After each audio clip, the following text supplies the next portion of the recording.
On August 8, 1966, a United States Air Force F-105 Thunder Chief was shot down over North Vietnam.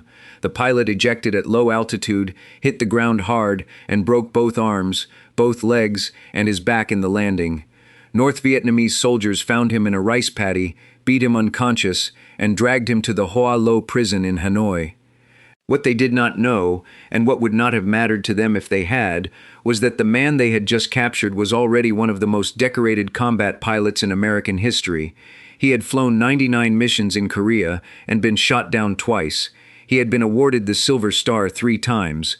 He had been nominated for the Medal of Honor. He was 39 years old, both arms broken, both legs broken, back fractured, and he was about to spend the next 6.5 years in the place American prisoners called the Hanoi Hilton. His name was James Kasler, and his story is one of the most extraordinary in the entire history of American military aviation, which is a field not short of extraordinary stories.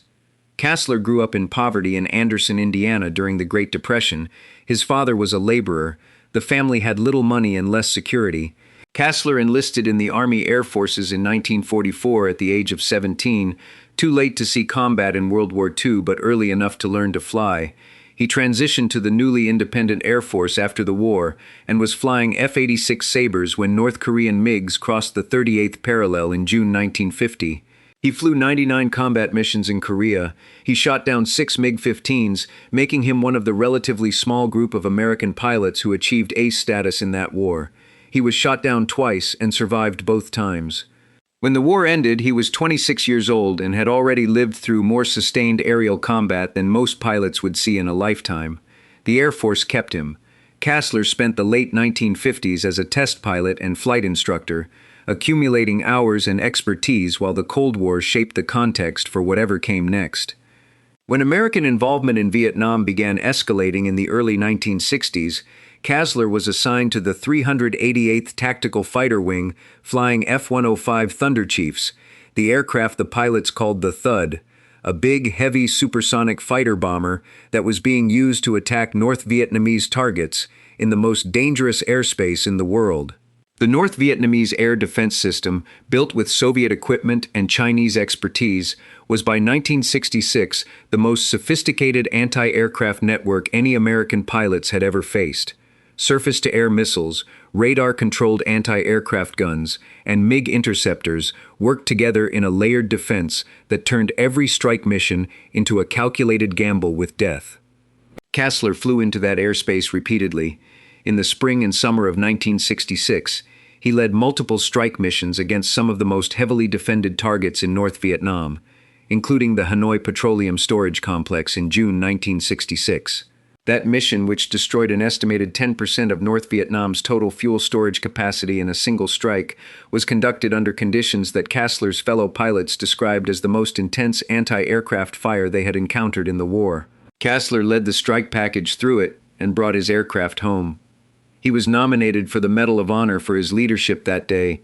The nomination was downgraded to an Air Force Cross, the second highest decoration the Air Force awards. It was the second time he had been nominated for the Medal of Honor. It was the second time the nomination had been downgraded. On August 8, 1966, flying his 91st mission over North Vietnam, a surface-to-air missile found his F-105. He ejected. The ejection sequence at low altitude gave him almost no time before ground impact. He hit hard, both arms broken. Both legs broken, vertebrae fractured. The North Vietnamese who found him were not gentle. He was beaten, photographed, and paraded through the streets of Hanoi as a war trophy before being delivered to Hoa Lo Prison. He was in severe pain from injuries that had received no treatment. He would remain in that condition, largely without adequate medical care, for months. The Hanoi Hilton in 1966 was operating at the peak of its brutality. The North Vietnamese were using torture systematically to extract military information and to produce propaganda. The torture methods documented by American prisoners included rope torture, in which a prisoner's arms were bound behind him and forced upward until the shoulders dislocated, suspension from ceiling hooks, prolonged isolation in a small dark cell, and sleep deprivation maintained over days or weeks. Kasler, with broken limbs that had not been properly set, was subjected to these methods. His fellow prisoners later testified that the sounds coming from his cell during torture sessions were sounds they did not forget. What Kasler did under torture defines the second extraordinary chapter of his story. The Code of Conduct for American prisoners of war required them to give only name, rank, service number, and date of birth. It required them to resist to the best of their ability. It did not define what best ability meant in practical terms for a man with broken arms and a fractured spine being subjected to rope torture in a foreign prison. What it meant in Kasler's case was this: he gave nothing of operational value. He produced propaganda statements only when tortured past the point of human endurance, and even then he found ways to signal that the statements were coerced. He maintained the communication system, the tap code transmitted through prison walls, that allowed American prisoners to maintain unit cohesion and command structure across the isolation cells of Hoa Lo. He encouraged and supported other prisoners, particularly those newly arrived who had not yet learned how to survive the system they had entered. His injuries healed badly. His arms, broken on ejection and improperly set in North Vietnamese custody, healed with reduced range of motion. The fractures in his back caused chronic pain that would continue for the rest of his life. He developed significant vision problems during his captivity, the result of injuries and the conditions of imprisonment. There were periods during his 6.5 years in North Vietnam when James Kasler, one of the finest combat pilots the United States Air Force had ever produced, could barely see. A man who had spent his professional life measuring angles of attack in fractions of a degree, calculating closure rates at supersonic speeds, threading an aircraft through missile fire at 600 miles per hour, was sitting in a concrete cell in Hanoi going slowly blind and tapping messages to other prisoners through the wall with his knuckle. He was released on February 12, 1973, as part of Operation Homecoming, the repatriation of American prisoners following the Paris Peace Accords. He had been in North Vietnamese captivity for 6 years, 6 months, and 4 days. He walked off the aircraft at Clark Air Base in the Philippines under his own power.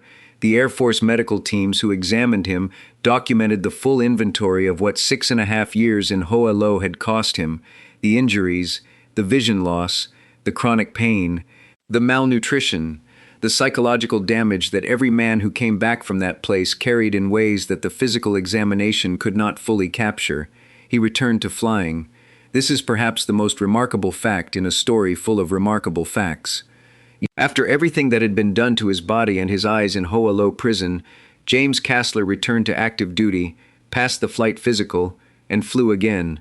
He was promoted to Brigadier General in 1975. He retired from the Air Force in 1977 after 33 years of service. He had flown combat missions in 3 wars. He had been shot down 3 times. He had survived the Hanoi Hilton. He had been nominated for the Medal of Honor twice and received the Air Force Cross and the Silver Star and the Air Medal and the Purple Heart with oak leaf clusters and decorations that required 2 full pages of his service record to list. The Medal of Honor he was twice nominated for and twice denied remains a subject of discussion among military historians and Air Force veterans. The criteria for the Medal of Honor in Vietnam were applied inconsistently, as the 1997 review that resulted in upgraded awards for black soldiers demonstrated. Kasler's case presents a different dimension of that inconsistency. His combat record in Korea alone would have been considered by many to justify the nation's highest military award. His leadership of the Hanoi Petroleum raid in 1966 was described by the officers who recommended him in terms that matched the award criteria precisely. What intervened in the recommendation process, what reduced both nominations to lesser decorations, is not fully documented in the public record. He died on August 24, 2014, in Indianapolis, Indiana. He was 87 years old. The Air Force issued a brief statement. The major news networks did not lead with the story.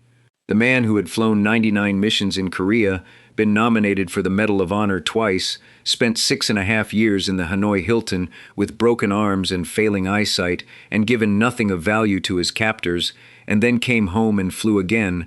That man died, and the country he served in 3 wars moved on without fully stopping to register what it had lost. Some stories refuse the shape of a simple tribute. Kasler's life was not a story of recognition and reward. It was a story of extraordinary capability, deployed repeatedly in the service of a country that acknowledged it incompletely and moved on. He knew this. He did not appear to be bitter about it. He flew because he was exceptional at flying. He endured because the alternative was unacceptable to him. He tapped on walls in the dark because the man on the other side of that wall needed to know he was not alone. That is what 3 wars and 6.5 years in Hoa Lo Prison produced. Not bitterness, not a chest full of the right decorations. Just a man who knew exactly what he was capable of and spent 33 years proving it, mostly without anyone watching. There is a video on screen right now about the men who flew the most dangerous missions of the Vietnam War and what those missions cost them. If this story stayed with you, subscribe. The ones the history books abbreviate deserve the full version.